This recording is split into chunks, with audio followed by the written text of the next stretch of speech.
Good evening, ladies and gentlemen, and all you whiskey aficionados out there. As you can see, this is the Mad Mix Not Cheap Whiskey Review number 24. Jonnie Walker Green Label, 15 year. Interesting backstory about this. My social club, years ago, probably 5, 6 years ago, probably, uh, one of the bartenders found a bottle of this in the back room that had just been sitting back there. It was kind of maybe three quarters full. Apparently, either someone donated it to the club or someone brought it and drank it and forgot about it. So I said, "Why don't you put that on the bar and I'll buy shots of it or buy a finger of it." And so they put it on the bar, and I'm probably the only one who drank it. Maybe somebody else tried a couple shots, but I proceeded to buy. Over the course of time, I emptied the bottle, and when I went to go find it, I couldn't find it anywhere. Now, apparently, I don't know what years this all happened, but they did away with this at some point. I had heard rumors that maybe they did away with it because they were having a hard time getting the barrels that they needed.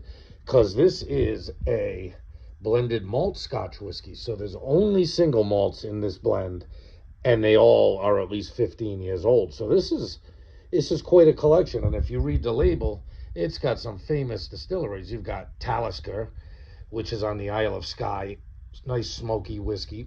Linkwood, which I've never heard of and I've never drank any of. I have had Talisker. I've had both Talisker 10 and the Talisker Storm. Cragganmore I've had Cragganmore's 12 year, I believe. And while I've seen and heard of Kalila, which is an Islay Isla whiskey, I have never bought Kalila. Every time I've seen it, it's been a pretty expensive bottle. So without really knowing what it's like, I might give it a try in the future if I see it for a decent price. Um, but at the same time, you've got to remember this is a minimum 15-year age statement from all of those very famous distilleries. Well, the Linkwood I've never heard of. I've never heard of that one. But if I ever see it, I might give it a try. So you've got minimum 15-year age statement, and they are all single malts. There is no, you know, single grain whiskey in here. Like the cheap stuff they make for blending. These are all single malt 15-year-old barrels in this. So I was excited to see it when I saw it on my local shelf. I did not get this up in New Hampshire or Maine. I do have a bunch of bottles that I got up there that I got pretty good prices on compared to what I would pay for it here in my home state. But I spotted this on the shelf before I left on vacation, and I said, "Oh, when I come back, I'm going to grab one of them bottles before they sell out of it because I really like this." What I remember about it is definitely a smoky whiskey. When you've got Talisker and Kalila, uh, in your blend, it's going to have some smoke to it. Talisker is very smoky, and Kalila, from what I understand, is being an Islay whiskey, has some very smoky peat smoked barley taste to it. So I was excited to get this one. It is not a cheap whiskey. It was either 64.99 or 65.99. I can't remember which, but obviously that is not cheap. But when you consider that probably all of those single malts you see in this blend, their 15-year-old counterparts in a single malt would probably be over $100 bottles of whiskey, I would imagine. I've never seen some of those in a 15-year-old. Like, I've never seen a Talisker 15 on my shelf. I've never seen a Cragganmore 15. I might have seen a Colila 15 on my shelf, but it was expensive. So with that being said, I was excited to see this back on the shelf. I know it's very good because I've had it before. Whether or not the old version of the Green Label 15 whether this one's as good as the old one was, well, we're about to find out. I picked this up today, so I haven't had the new release of this. I think it's been out for a little while now, but it hasn't been on my liquor store shelf. I haven't seen it around. They must have got a case in recently. Um, but it's considerably more expensive. I did a review of the Dewar's 15. I think the Dewar's 15 was in the 30s. It was in the cheap whiskey range, and that was a very good whiskey. That Dewar's 15 for its price point is a very good, straightforward, solid age statement single malt Scotch whiskey. Single malt Scotch blend, or maybe it's not all single malts, but it had a very good flavor and it had the age statement. So with that being said, let's dig the nose right into this Jonnie Walker Green Label 15. Oh, the nose isn't as smoky as I thought it would be. I'm maybe getting a hint of it. You're definitely getting a malt. You know what I mean? But it's a very well-rounded malt. It's not like really up front, super single malt. You know, it's pretty good blend. I'm getting a little bit of fruit. You can see on the color on it. I'm pretty sure they don't artificially color it, but you can see some. It's got some of that ruby redness to it. So there might be, there might be a little bit of some sherry cask influence on this.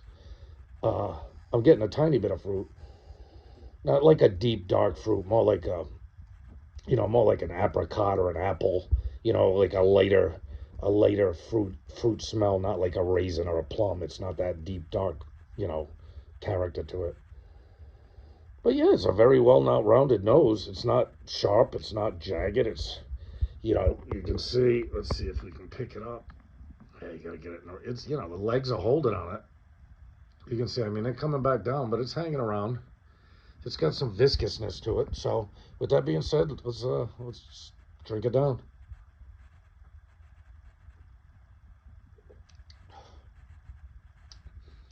Oh, there you go. Oh, there's some smoke on the freaking palate. Yeah, okay. This is the way I remember it. Now, if you've ever had Jonnie Walker Black, you know Jonnie Walker Black, the 12 year, it definitely has hints of smoke, but it's not like a super forward smokiness. It's just got that kind of hint in the background. This is giving you a little more smoke. You're definitely getting that Talisker and Kalila finish with that peat smoked barley. It's definitely got a little bit of smoke. If you don't like smoky whiskey, you're probably not going to like this one. It's very much more smoke forward than the Jonnie Walker Black 12. So, yeah, I'm getting more hints of fruit on the nose now that I've kind of had a second whiff at it. Yeah, I don't get much smoke on the nose, to be honest with you. It's not very smoke forward like an Isla whiskey. Maybe you can catch a hint of it, but it's really, really not standing out to me on the nose at all. What I'm getting is malt, sweetness, and some fruit. Definitely some later fruit on the nose. You can catch the hints of it. I'm not getting so much of it on the palate. I think the flavor. Well, let's try the palate one more time, and maybe I can better explain it.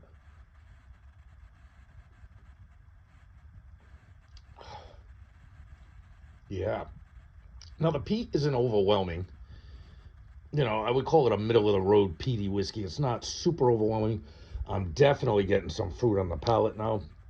Now that initial smoke from the first sip is kind of settled in, and I know what to expect. I'm definitely getting some sherry influence or some kind of fruit influence. There's got to be some kind of sherry cask influence on some of this stuff because it's very, very fruity once you get past the initial smoke. Yeah, nice nose, nice solid rounded nose.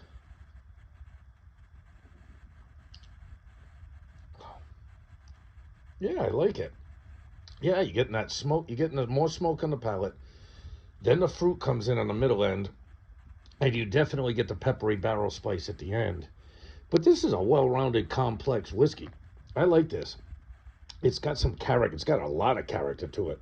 It's not beating you up with the smoke. It's not overly sweet, and it's not overly fruity. They've kind of found a nice way to balance these single malts that they put together. I would say this is an excellent blend. Um, what the one drawback is, you got to pull the trigger on a $65 bottle. That's not really easy to do for some people. But if you do, like I said, this is another one of them, like a monkey shoulder, or like the Copper Dog, or I think it was Copper Dog, where it's all single malts in the blend. So if you're a single malt Scotch fan, you're definitely going to appreciate this blend. You know what I mean? You're not getting any grain whiskey. You're just getting straight up barrels of single malt, and you're getting a good age statement from very good distilleries. All those distilleries I've named, if you're a Scotch fan, you know them. They're big name distilleries, except that Linkwood. I've never heard of that one, but I'm going to check it out. Maybe I'll see if I can't find a video on that. I don't know if they make mostly for blenders, because I've never seen a Linkwood, and I've been in a lot of liquor stores, and I've looked for a lot of Scotch. I'm a big Scotch fan. But I've never heard of that one. I think I'm going to look a little closer into that Linkwood and see what I can find out about it. But all the other ones I recognized instantly. And obviously, when I saw it was a 15-year age statement, you're getting 15-year-old barrels from those distilleries. And that's, that's remarkable. That's something to be mentioned and something you don't find every day. And like I said, a 15-year-old single malt from one of those distilleries, that bottle's going to cost you north of $100, I would bet. Most 15-year-old single malts are getting up there in price. A lot of 12-year-olds are getting up there in price. So, with that being said, the Mad Mix Not Cheap Whiskey Review number 24, Jonnie Walker Green Label 15 single malt blended whiskey. I'm going to give this a solid 8.8. I like it. I like it very much. In fact, I don't even think it's bad pricing at $65 because like you are getting a solid age statement from solid distilleries and they're all single malts. This is not your average blended whiskey. And there's not a lot of fault. I can't find a lot of fault with this. It's got a very good nose. It's got a very good palate. It's got a little smoke. It's got a little fruit characteristics. It's got the pepper spice, you'd expect on the back end. And it's pretty complex. There's a lot you can chew on with this. It's got a good, mouth feel. It's got a good viscousness to it, a good body. It's a very good whiskey. It's one drawback, I think, for most drinkers is going to be its price, You're either willing to spend $65 on a bottle of, good blended single malt scotch, that single malt blended malt scotch whiskey that's 15 years old, or you're not. You know what I mean? It's obviously a lot more expensive than Dewar's 15, but it's a lot better than Dewar's 15. This is a very, very good whiskey. If you don't like smoke, you're not going to like it. You know what I mean? It's got not a ton of it, but it's got enough of it that immediately when you sip it, you can tell it's got some, peat smoked barley in the blend. So with that being said, hey, love yourself. Always got to love yourself. Respect yourself. Love and respect your family and your friends. And love not cheap whiskey. This is a good one. It gets my recommendation. It's good. Very good whiskey. So you take care, my peeps. I'll talk to you soon enough. Later.